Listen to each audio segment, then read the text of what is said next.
ബഹ്റൈനിൽ പ്രവാസികളുടെ work permit നടപടികളിൽ മാറ്റത്തിന് ശുപാർശ. വർക്ക് പെർമിറ്റ് അനുവദിക്കുന്നതിന് മുൻപ് വിദ്യാഭ്യാസ യോഗ്യതകൾ കർശനമായി പരിശോധിക്കണമെന്ന ആവശ്യമാണ് ഉയരുന്നത്. നിർദ്ദേശം പാർലമെന്റ് ചർച്ച ചെയ്യും.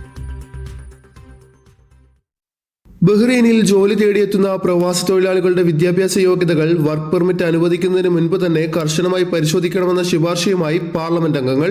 ഇതു സംബന്ധിച്ച നിർദ്ദേശം അടുത്ത ചൊവ്വാഴ്ച പാർലമെന്റ് ചർച്ച ചെയ്യും. ലേബർ മാർക്കറ്റ് റെഗുലേറ്ററി അതോറിറ്റിയും സർട്ടിഫിക്കറ്റുകൾ സാക്ഷ്യപ്പെടുത്തുന്ന മറ്റ് ഔദ്യോഗിക സ്ഥാപനങ്ങളും തമ്മിൽ ഏകോപിപ്പിച്ച് പ്രവർത്തിക്കണമെന്നതാണ് ശുപാർശയിലെ പ്രധാന ആവശ്യം.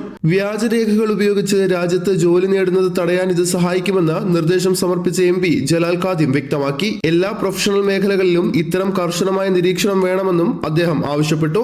പ്രവാസി തൊഴിലാളികളുടെ എണ്ണം പൊതു സ്വകാര്യ മേഖലകളിൽ വർദ്ധിച്ചു വരുന്നത് കണക്കിലെടുത്ത് പരിശോധനകൾ കൂടുതൽ ശക്തമാക്കേണ്ടതുണ്ടെന്ന് സർവീസ് കമ്മിറ്റിയും അഭിപ്രായപ്പെട്ടു.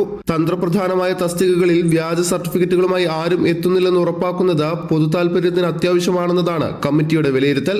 പുതിയ നിർദ്ദേശത്തോട് സമ്മിശ്ര പ്രതികരണമാണ് വിവിധ സംഘടനകളിൽ നിന്ന് ഉണ്ടാകുന്നത്. ട്രേഡ് യൂണിയനുകൾ ഈ നീക്കത്തെ സ്വാഗതം ചെയ്തു.